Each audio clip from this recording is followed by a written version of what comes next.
বিসমিল্লাহির রহমানির রহিম। প্রিয় শিক্ষার্থীরা, আজকের অনলাইন ক্লাসে তোমাদের সকলকে স্বাগতম। শিক্ষার্থীরা, আমি আশা করছি তোমরা সকলে বাসায় অবস্থান করছো এবং সকলে ভালো আছো ও সুস্থ আছো।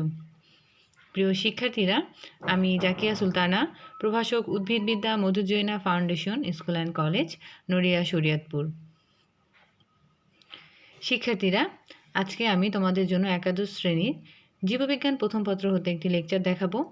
শিক্ষার্থীরা, তোমাদের জন্য নির্ধারিত সিলেবাসের উপরে এই লেকচারটি আজকের আমার তৃতীয় লেকচার এবং আমার লেকচারটি অধ্যায় 2, যার নাম হচ্ছে কোষ বিভাজন, এই অধ্যায়ের উপরে।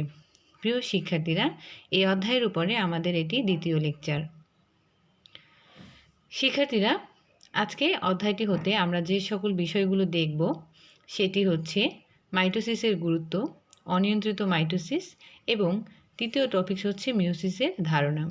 শিক্ষার্থীরা, তৃতীয় টপিকস মিওসিসটি টপিক্সটি বেশ বড়, এজন্য আজকে ক্লাসটিতে আমরা শুধু এটির ধারণা নিব এবং পরবর্তী যে ক্লাসটি আছে এই ক্লাসটির মাধ্যমে আমরা এই অধ্যায়টি শেষ করব।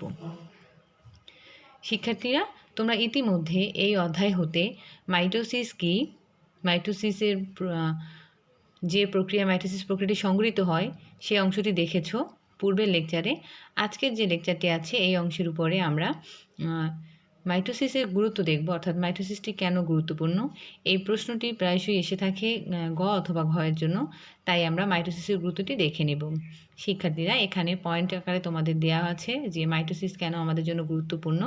আমি পয়েন্টগুলোর আলোকে তোমাদের ব্যাখ্যা করে দিব যে কেন মাইটোসিসটা গুরুত্বপূর্ণ, এবং তোমরা যখন পরীক্ষার খাতাইতে আসবে এই পয়েন্টগুলো বিশদভাবে ব্যাখ্যা করে খাতাতে লিখবে। তো প্রিয় শিক্ষার্থীরা, আমাদের প্রথম টপিকস হচ্ছে দেহকোষের যেটি আছে পয়েন্টটি, সেটি হচ্ছে দেহ গঠন ও দৈহিক বৃদ্ধি। তোমরা জানো যে মাইটোসিস কোষ বিভাজন দেহকোষে সংঘটিত হয় এবং এই দেহকোষে সংঘটিত হওয়া প্রক্রিয়াটি উদ্ভিদ অথবা প্রাণী অর্থাৎ জীবের দেহ গঠন ও বৃদ্ধি এই দুটিতে গুরুত্বপূর্ণ ভূমিকা পালন করে। মাইটোসিস প্রক্রিয়া দেহকোষে ঘটে এবং এটির বিভাজনের মাধ্যমে মূলত দেহ যে আছে এটি গঠিত হয়, একই সাথে কোনো উদ্ভিদ অথবা প্রাণী যে আছে তার দৈহিক বৃদ্ধি সংঘটিত হয়। দ্বিতীয় অংশটি হচ্ছে বংশবৃদ্ধি। জীবের বংশবৃদ্ধির জন্য তার সংখ্যা বৃদ্ধি করার প্রয়োজন হয়ে থাকে, একই সাথে সংখ্যা বৃদ্ধি মানে তার দেহে কোষের সংখ্যা বৃদ্ধি হওয়ার প্রয়োজন। সেক্ষেত্রে মাইটোসিস প্রক্রিয়ার মাধ্যমে কিছু কিছু জীব আছে যাদের দেহে মিওসিস প্রক্রিয়া সংঘটিত হয় না, যারা একটু অনুন্নত তাদের দেহে মাইটোসিস প্রক্রিয়ার মাধ্যমে বংশবৃদ্ধি সংঘটিত হয়। তৃতীয় পয়েন্টটি হচ্ছে জননাঙ্গ সৃষ্টি ও জননকোষের সংখ্যা বৃদ্ধি। শিক্ষার্থীরা, জননাঙ্গ সৃষ্টি ও জননকোষের সংখ্যা বৃদ্ধি এই ক্ষেত্রে মূলত মাইটোসিস প্রক্রিয়া যেটি আছে এটি গুরুত্বপূর্ণ ভূমিকা পালন করে থাকে। বহুকোষী জীবের জননাঙ্গ সৃষ্টি এবং একই সাথে বংশবৃদ্ধির ধারা বজায় রাখতে এই বিভাজনটি সহযোগিতা করে। শিক্ষার্থীরা, এখানে একটু খেয়াল করো, জননকোষের জননাঙ্গ যে আছে এটি সংখ্যাবৃদ্ধি এবং জননাঙ্গ গঠন, এখানে মাইটোসিস প্রক্রিয়াটি সংঘটিত হবে, কিন্তু জননকোষ সৃষ্টিতে কিন্তু মাইটোসিসের ভূমিকা নেই।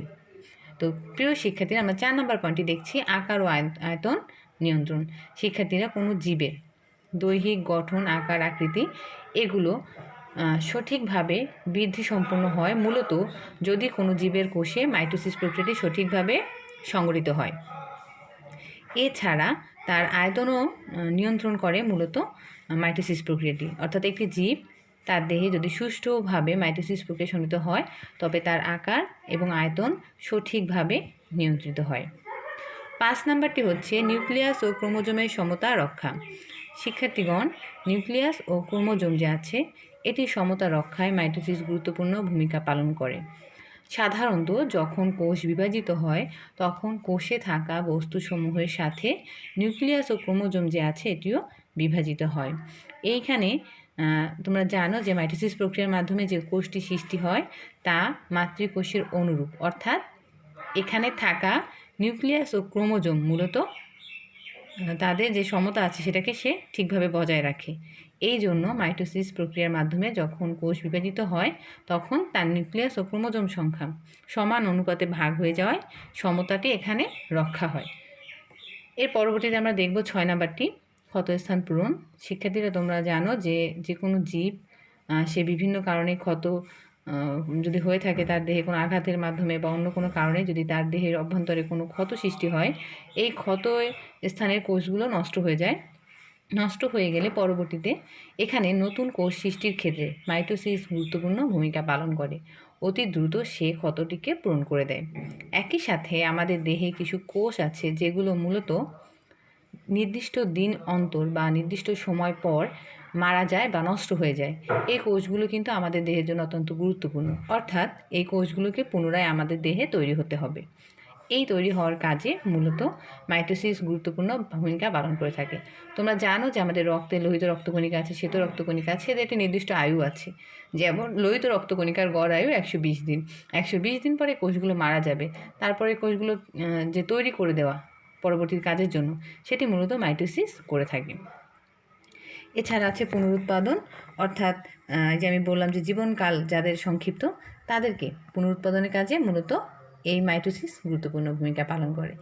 শিক্ষার্থীরা এই অংশটি তোমরা তোমাদের পাঠ্য বইয়ের সাথে নিয়ে এবং আমার ক্লাসটির আলোকে ভালোভাবে দেখে নেবে।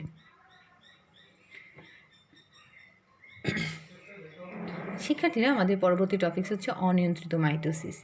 আমরা মাইটোসিস যখন পড়েছিলাম তখন একই সাথে কোষ চক্র দেখেছিলাম। এখানে অনিয়ন্ত্রিত বলতে বোঝায় নিয়মের বহির্ভূতভাবে মাইটোসিস সংঘটিত হওয়া। এটি জীবের জন্য অত্যন্ত ক্ষতিকর। সাধারণত জীবের জটিল রোগসমূহ, বিশেষ করে ক্যান্সার, টিউমার, এইগুলো অনিয়ন্ত্রিত মাইটোসিসের মাধ্যমে হয়ে থাকে। সেক্ষেত্রে আমরা দেখে নেব কেন এই অনিয়ন্ত্রিত মাইটোসিস ঘটতে পারে।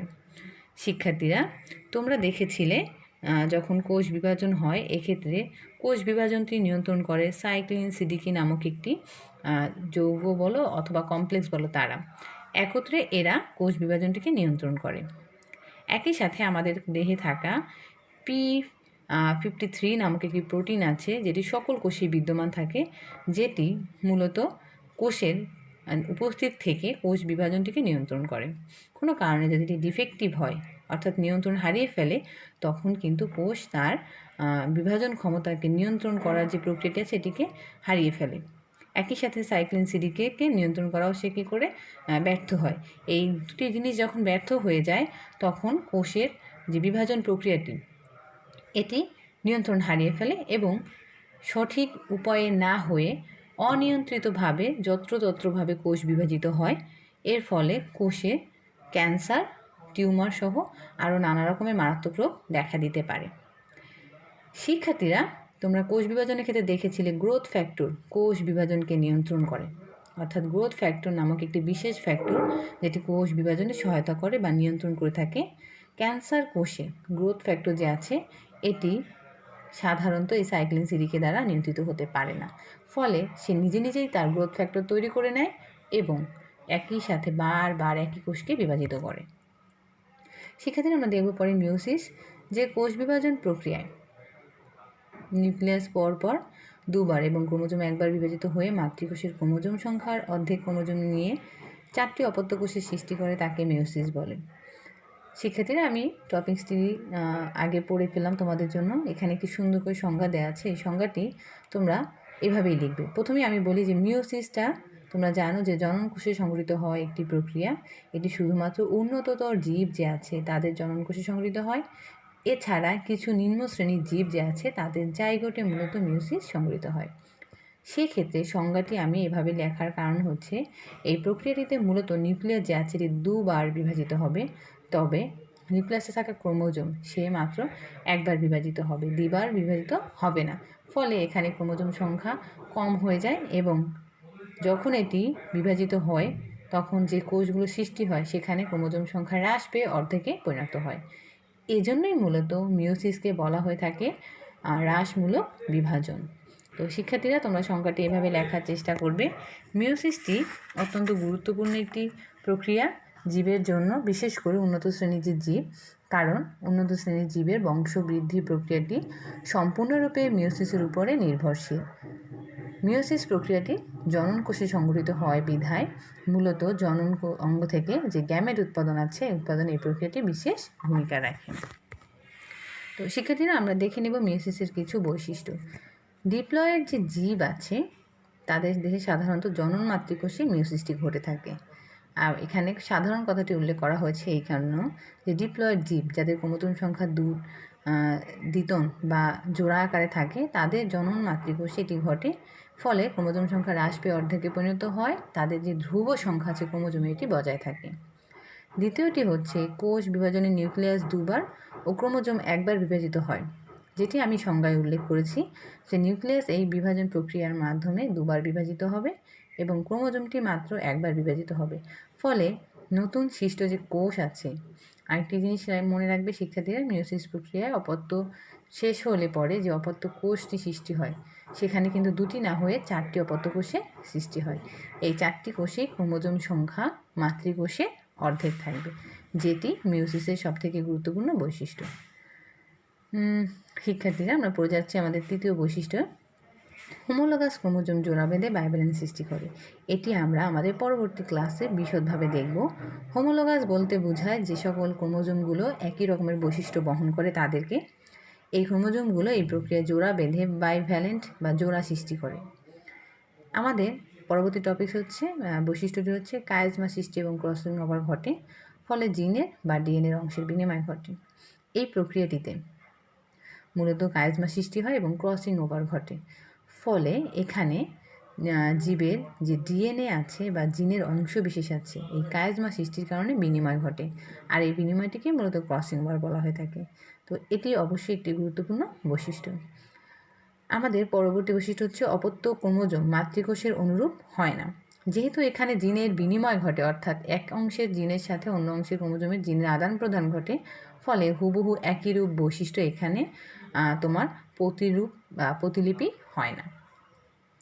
সর্বশেষ বৈশিষ্ট্য যেটি আছে সেটি হচ্ছে জীবসমূহের মধ্যে বৈচিত্র্যের সৃষ্টি হয়।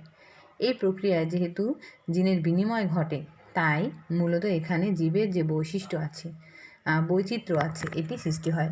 সাধারণত নতুন প্রকরণ বা নতুন জীব, নতুন বৈশিষ্ট্যের জীব সৃষ্টিতে এই প্রক্রিয়াটি বিশেষ গুরুত্বপূর্ণ ভূমিকা রাখে।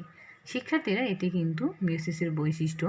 তবে এই বৈশিষ্ট্যর মধ্যেই কিন্তু তোমরা অনেকগুলো গুরুত্ব মানে মিয়োসিসের গুরুত্বটি লক্ষ্য করলে দেখতে পাবে। তো প্রিয় শিক্ষার্থীরা, আমরা আজকে আমাদের যে ক্লাসের টপিকসগুলো এটি অলরেডি দেখে ফেলেছি। তোমরা বাসায় বসে এই অধ্যায়টি অত্যন্ত সহজ একটি অধ্যায় এবং তোমরা ইতিপূর্বে এটি পড়ে এসেছো, তাই অল্প একটু সময় এটির পিছনে ব্যয় করলে তোমরা এখান থেকে ভালোভাবে উত্তর করতে পারবে। তো প্রিয় শিক্ষার্থীরা, আজকের অনলাইনটি ক্লাসটি দেখার জন্য তোমাদের সকলকে অসংখ্য ধন্যবাদ এবং তোমাদের সকলের সুস্থ এবং সুন্দর জীবন কামনা করছি। সবাইকে পুনরায় অসংখ্য ধন্যবাদ।